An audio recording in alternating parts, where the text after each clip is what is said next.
Au chapitre 11 de la lettre aux Hébreux, nous voyons que le ministère du Seigneur Jésus, en tant que souverain sacrificateur céleste, devient efficace par la foi. Tout ce qui a été dit dans les chapitres précédents devient plus clair par la foi, et par la seule foi. Nous pourrons jouir de toutes les bénédictions spirituelles. Or, la foi est une ferme assurance des choses que l'on espère, une démonstration de celles que l'on ne voit pas. Verset 1. En tant qu'être humain, nous nous intéressons davantage aux choses visibles qu'aux choses invisibles. Quand nous recevons la vie de Dieu, les choses invisibles deviennent pour nous plus réelles que les choses visibles. La véritable foi nous donne de plus en plus d'affection pour les choses célestes telles que la parole de Dieu, le royaume de Dieu et notre participation à ce royaume. Affectionnez-vous aux choses d'en haut et non à celles qui sont sur la terre, car vous êtes morts et votre vie est cachée avec Christ en Dieu. Quand Christ, votre vie paraîtra, alors vous paraîtrez aussi avec lui dans la gloire. Colossiens 3, 2, 4. Pour l'avoir possédé, les anciens ont obtenu un témoignage favorable. Verset 2. Par la foi, de grands hommes de Dieu ont pu vivre une vie qui plaisait à Dieu. Ils croyaient et obéissaient à tout ce que Dieu leur montrait et à tout ce qu'il leur déclarait. Notre foi aussi devient forte lorsque nous obéissons implicitement. C'est par la foi que nous reconnaissons que le monde a été formé par la parole de Dieu, en sorte que ce qu'on voit n'a pas été fait de choses visibles. Selon la parole de Dieu, il a tiré toutes choses du néant. Ceux qui ne croient pas en la Bible présentent différentes théories à propos de la création.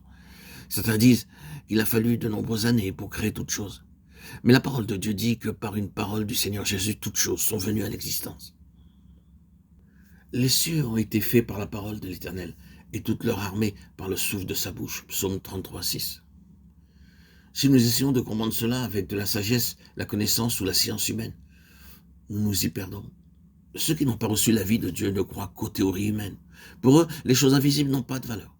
Mais nous croyons à ce que dit la Bible. Dieu a pris la poussière de la terre et a créé l'homme.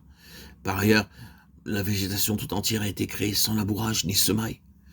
Selon Genèse 1, 3, la lumière fut produite sans soleil ni lune, mais par la parole de Dieu. Comme nous le lisons au chapitre 1 de la Genèse, il dit, et cela fut ainsi. Nous comprenons cela par la foi et nous le croyons par la foi. Ceux qui ne croient pas sont pleins de crainte, de doute et n'arrivent pas à comprendre ce que Dieu leur a réservé. Au verset 4, nous voyons que Caïn et Abel avaient tout le désir d'offrir un sacrifice qui puisse plaire à Dieu. Dieu avait montré que quelqu'un devait mourir en leur faveur. Caïn se mit à discuter et à penser que Dieu aurait pu plus de plaisir en recevant les fruits de la terre. Mais Dieu ne lui avait jamais demandé cela. Abel crut Dieu et lui donna ce qu'il demandait. C'est par cet acte d'obéissance qu'Abel fut rendu juste.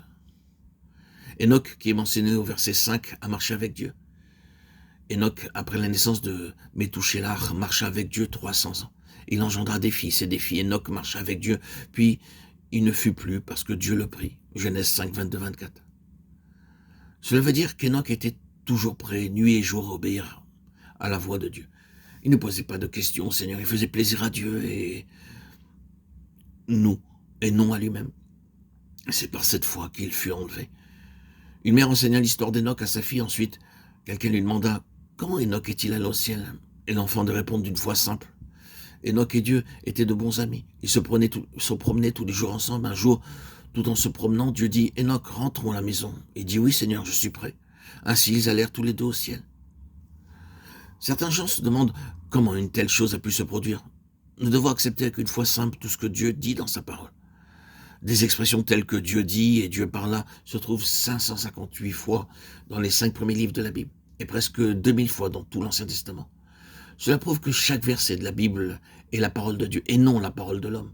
Après ma conversion, ces expressions m'ont aidé à croire que la Bible est la parole de Dieu et elles me donnèrent aussi un nouvel amour pour sa parole.